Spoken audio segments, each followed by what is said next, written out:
cosas que produjo una gran cantidad de personas que fueron detenidas de manera arbitraria y condenadas sin pruebas suficientes. En el contexto del pronunciamiento de las instituciones nacionales como internacionales de defensa de los derechos humanos, en 1996, en el Congreso de la República, se promulga la Ley 26655 que crea la Comisión Ad hoc eh, para ver una manera práctica de liberar a las personas inocentes, con la finalidad de corregir los errores cometidos por la Administración de Justicia, que en aplicación de la legislación antiterrorista permitió que se condenara a personas inocentes como si fueran culpables. El objetivo de esta comisión fue evaluar, calificar y proponer al presidente de la República la concesión de lo que denominaron un indulto razonado, porque era una manera, digamos, una manera práctica de liberar a las personas inocentes, ya que el procedimiento de revisión de condenas demoraría muchos más años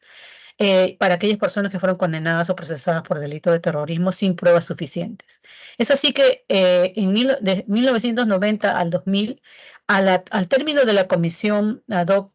que fue establecida para el año 2000, fueron liberadas 502 personas inocentes. Estas víctimas interponen una demanda de acción, demanda de indemnización que llega al recurso de acción de cumplimiento en el Tribunal Constitucional,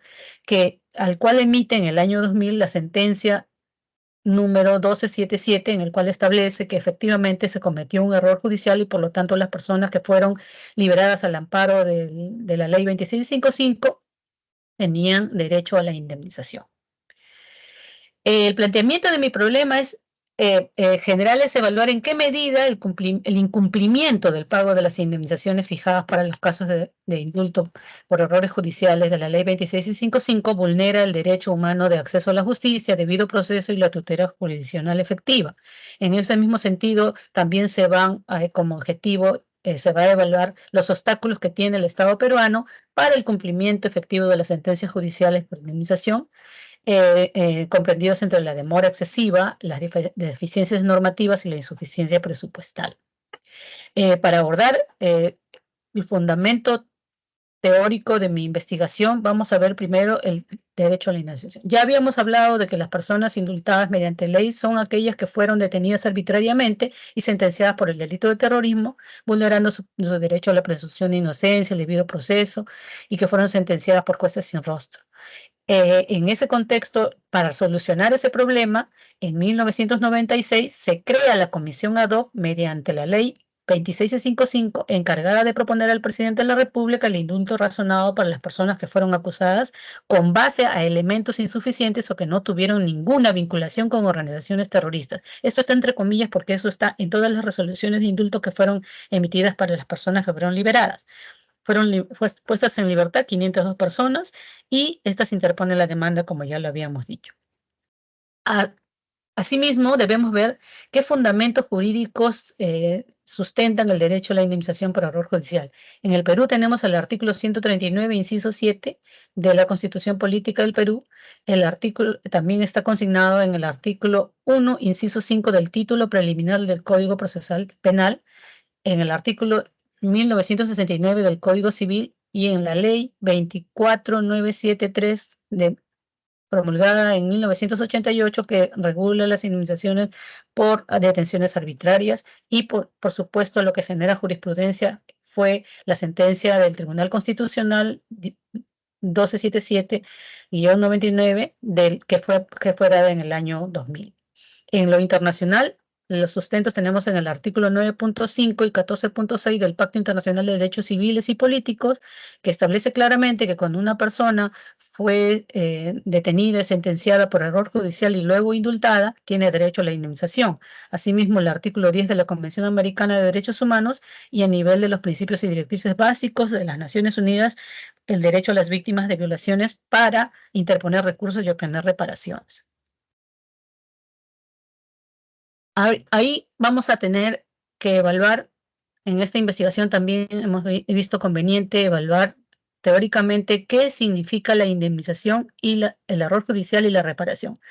Para el profesor Fernández Cesarego dice que la concepción de indemnización es aquel atributo que tiene todo ser humano a ser compensado por la realización de un daño que le haya ocasionado un perjuicio tanto moral o material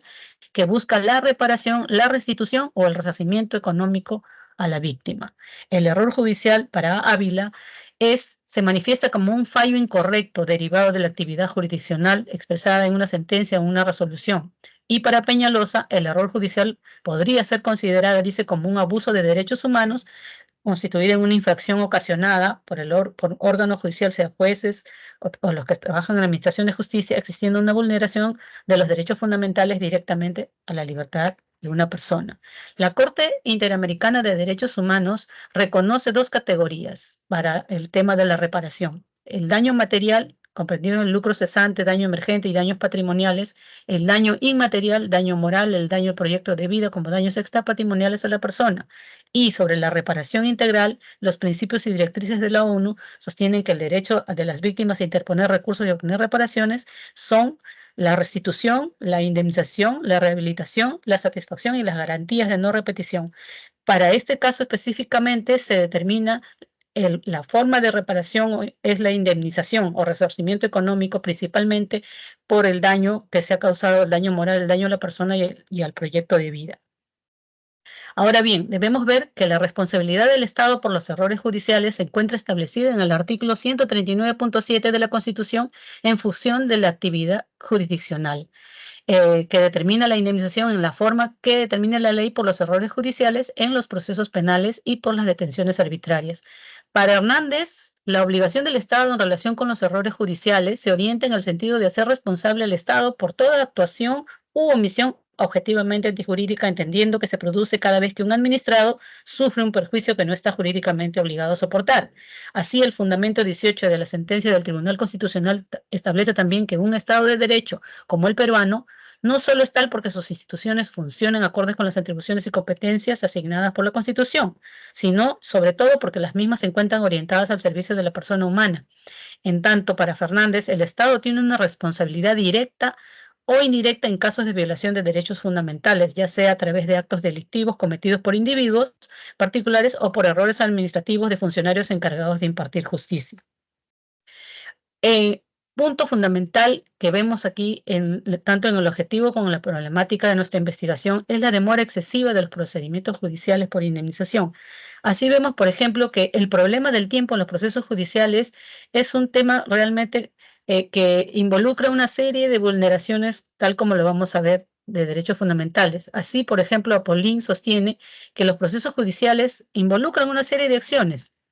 que se desarrollan en etapas sucesivas, lo que nos lleva a relacionarlo con el tiempo, y por eso la doctrina ha venido observando que la dimensión temporal de un proceso constituye su principal deficiencia por la demora que se da, en tanto que dicha demora puede en ocasiones obstaculizar el logro del propósito fundamental del proceso, que es la satisfacción real de las demandas o la protección de situaciones jurídicas fundamentales. Asimismo, Contreras sostiene que existen dos aspectos a considerar en el problema del tiempo. Uno, el que si solo fuera un problema de duración se podrían presentar casos de excesiva rapidez, lo que llevaría a una arbitrariedad también en el procedimiento y que socavaría las garantías procesales. En el segundo, que es el tema que nosotros estamos evaluando en la investigación, es el problema del retraso irrazonable, que es donde la arbitrariedad radica en sobrepasar el límite temporal de duración del proceso, incluida la etapa de cumplimiento de la sentencia, lo que conduce a la falta de eficacia de la protección ofrecida por la jurisdicción, convirtiendo en ineficaz la propia protección jurídica.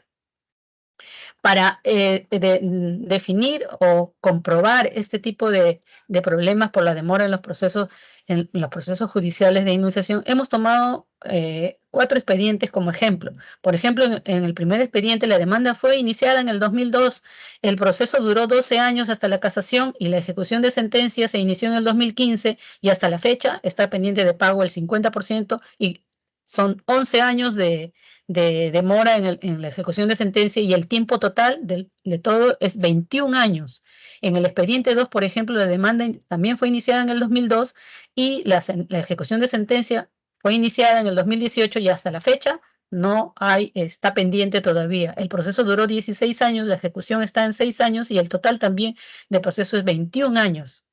sin haberse ejecutado la sentencia hasta la fecha. El expediente 3 es un caso único que en realidad fue el que más rápido se produjo porque se inició en el 2008 y la ejecución de sentencia fue en el 2014 y el total del pago fue en el 2016, lo cual hace un total de 8 años, con la diferencia de que este caso fue, la demanda fue interpuesta hacia el Mininter y la Policía Nacional por las razones de que la víctima fue de esa dependencia y fue la más rápida. En el expediente 4, que es un caso también típico de casi todos los que están pendientes, es que la demanda fue iniciada en el 2010 porque en los anteriores años fue rechazada. Y la primera instancia recién emitió su sentencia en diciembre del 23 y el proceso queda aún todavía pendiente y la demanda está durando 13 años. Esto configura un exceso de tiempo que realmente es un problema para el caso que estamos haciendo. Después te llamo.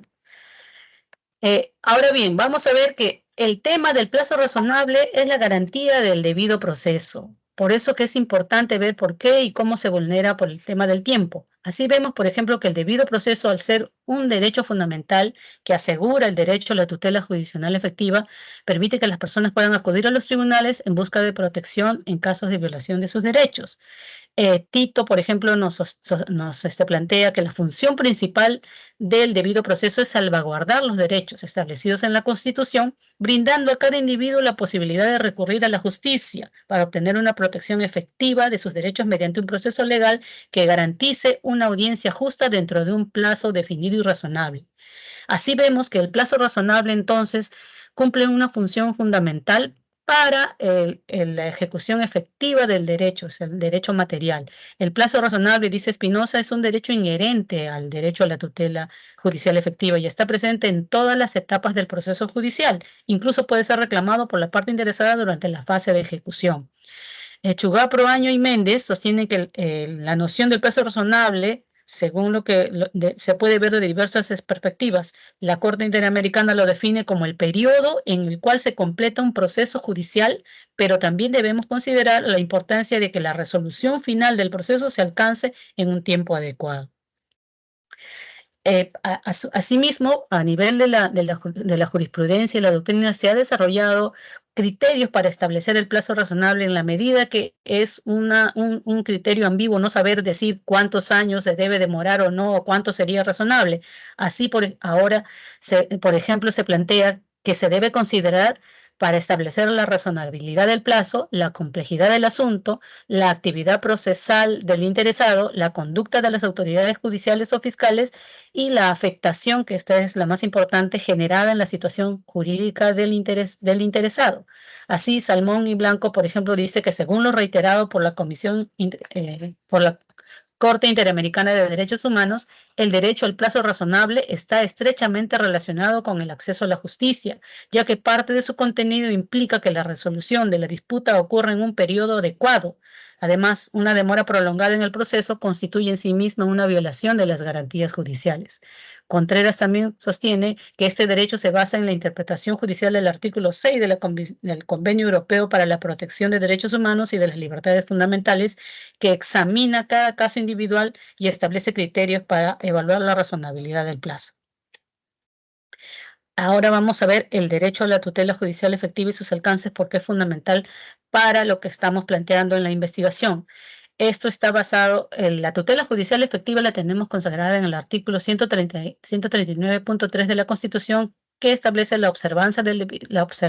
debido proceso y la tutela judicial. La relevancia de la efectividad de la ejecución de las sentencias es precisamente su efectividad. De tal forma, por ejemplo, que Coca nos plantea que la efectividad exige que la decisión jurisdiccional dictada sobre la pretensión que ha sido planteada tenga eficacia en el ámbito de la realidad, o sea, se concrete una sentencia de manera material y no solamente de manera escrita en una sentencia. Asimismo, el artículo 1 del título preliminar del Código Procesal Civil sostiene que toda persona tiene derecho a la tutela jurisdiccional efectiva, agregando este adjetivo efectiva a lo que plantea la Constitución, para el ejercicio o defensa de sus derechos e intereses con sujeción a un debido proceso. El derecho a la tutela judicial efectiva es un derecho fundamental, así lo plantea Carrasco, por ejemplo, porque Martínez sostiene que la efectividad de la tutela es el eje sobre el cual se comprende la potestad jurisdiccional de un Estado de derecho constitucional, que es el que garantiza realmente el proteger los derechos jurisdiccionales o derecho a la justicia de las personas. Asimismo, la sentencia del Tribunal Constitucional plantea que la tutela judicial efectiva no se limita únicamente a asegurar la participación o acceso del individuo a los diversos procesos judiciales, sino que también se propone asegurar que después de obtener un resultado, o sea, una sentencia, ésta se pueda materializar con un nivel mínimo y razonable de eficacia. La ejecución de sentencias y su eficacia precisamente se plantea como que las sentencias es la última fase dentro de los procedimientos judiciales y que a su vez es la primera del trámite para ejecutar una resolución judicial, de tal forma que la Constitución en su artículo 139.2 sostiene o destaca el mandato de que estas deben tener estas cuatro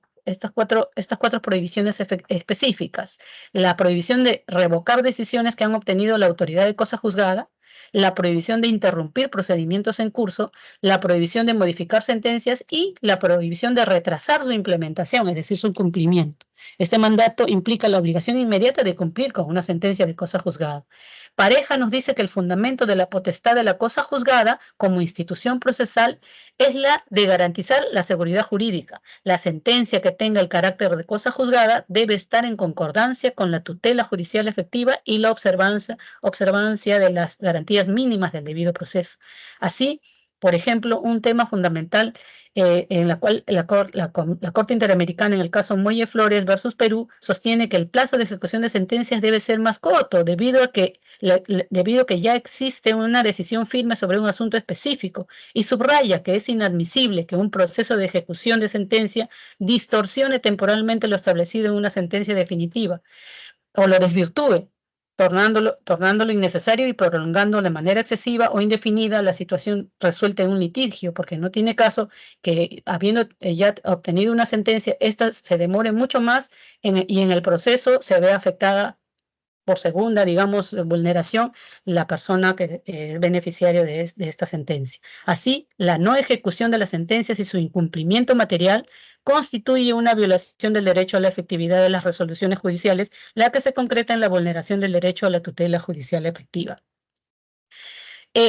Dentro de nuestros objetivos también estábamos viendo analizar hasta qué punto existen obstáculos y cuáles son estos obstáculos para el cumplimiento de las sentencias por indemnización. Tenemos principalmente la inoperatividad de la ley 24973, que regula la indemnización por errores judiciales y detenciones arbitrarias, promulgada en 1988. Esta ley en principio no fija procedimiento para los casos comprendidos en la ley 2655. Y además establece que la indemnización se fijará de acuerdo con la discreción del juez, considerando el daño material o moral sufrido por la víctima. Además, establece un fondo de indemnizatorio de errores judiciales y detenciones arbitrarias que nunca ha sido implementado hasta la actualidad. Es decir, la ley 24973 es una norma ineficaz, el fondo de indemnizatorio no existe y por lo tanto es inoperativa. El problema presupuestario es un tema bastante recurrente y el que se plantea como el principal problema para el incumplimiento de la sentencia de indemnización, a tal punto de que si bien es cierto, la sentencia del Tribunal Constitucional 0015 del 2001 plantea que el principio de legalidad presupuestaria debe ser compatible con la ejecución efectiva de las sentencias judiciales. O sea, no tienen por qué ser puestas en contrario ni ser sujetas a ella, ¿no? Al principio, no se vulnera el principio de legalidad presupuestaria y tampoco se debe vulnerar la ejecución efectiva de las sentencias judiciales. Deben ser las dos compatibles. La ley, incluso en nuestro estado, en el sistema jurídico de nuestro estado peruano, existe la Ley General del Sistema Nacional de Presupuesto, el artículo 70 y 70.1, que consigna un porcentaje del 3 al 5% para el pago de sumas de dinero por efecto de sentencias judiciales en calidad de cosa juzgada, que se debe evaluar en cada presupuesto. planteado por las instancias o las instituciones del Estado, los ministerios que tienen a su vez pendientes de pago esta sentencia por indemnización. Así, el artículo 70.5 del TUO de la ley 28411, que es la ley general del Sistema Nacional de Presupuesto, también establece un plazo. Él dice que cuando el Estado no puede cumplir en su presupuesto o no puede cubrir las obligaciones por sentencias de cosa juzgada, tienen hasta un plazo de 5 años para el pago íntegro de las sentencias judiciales. Tal es el caso, por ejemplo, que también existen otras formas en las cuales se puede encontrar fondos que permitan cumplir con estas obligaciones. El caso del Ministerio de Educación, que solicitó a través del presupuesto de reserva de contingencia por vía decreto fondos para el cumplimiento del pago de sentencias de cosa juzgada. Uno de los obstáculos que está generando mayor conflicto, a pesar de que la idea de su promulgación como ley fue la de generar alguna solución frente a las demoras excesivas del cumplimiento de las sentencias, que está sustentada en el principio constitucional que el Estado tiene la necesidad de generar políticas públicas que prioricen la atención de los ciudadanos que forman parte de grupos en situaciones de vulnerabilidad. Así, por ejemplo, el artículo 2.1 de la ley 31 de criterios de priorización para la atención del pago de sentencias judiciales establece 5 criterios específicos de prelación. 1 en materia laboral, 2 en materia previsional, 3 para víctimas de actos de defensa del Estado y víctimas por violaciones de derechos humanos, 4 otras deudas del Estado de carácter social y 5 deudas no comprendidas en los numerales precedentes. Si bien los criterios de priorización para el pago están basados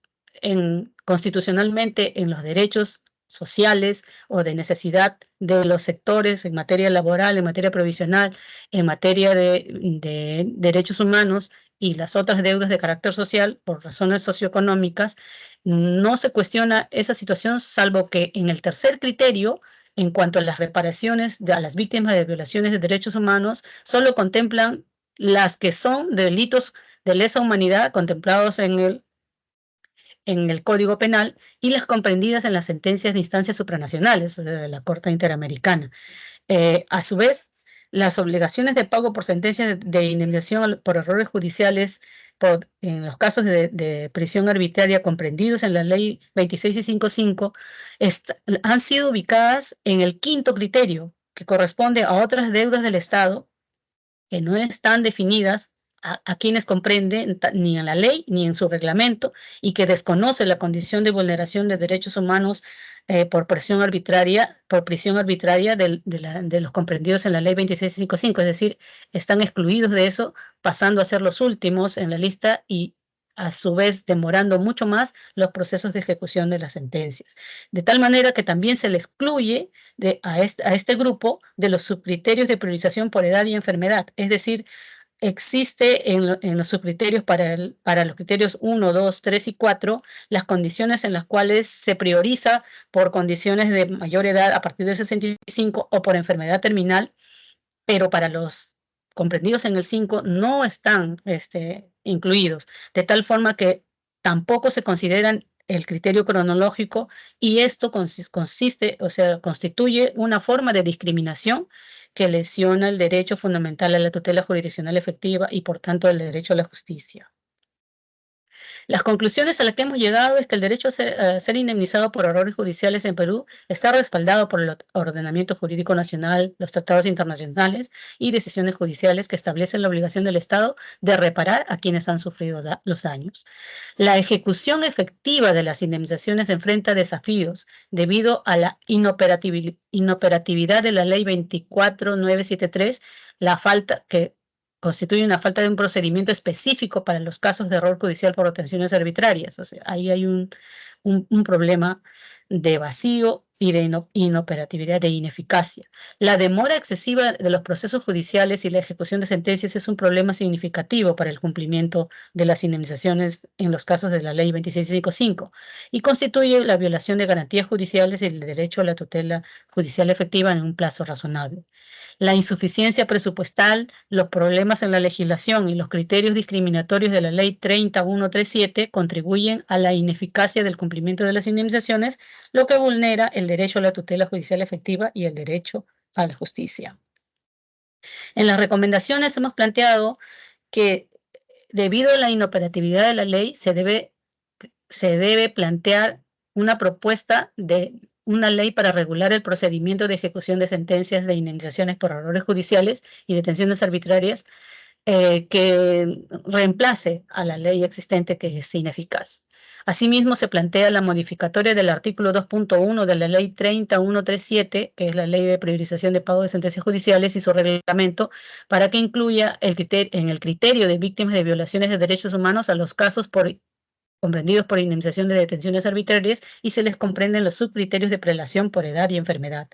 También implementar medidas presupuestales alternativas como la asignación de recursos de reserva de contingencia del presupuesto público y la creación de un fondo indemnizatorio financiado, por ejemplo, con los fondos recuperados de la corrupción, entre otros fondos. También es necesario crear un mecanismo de seguimiento y supervisión de los listados de pagos de sentencias judiciales que deben ser publicados cada semestre, garantizando la transparencia y acceso a la información de las víctimas que tienen pendientes la ejecución de las sentencias por indemnización. Muchas gracias.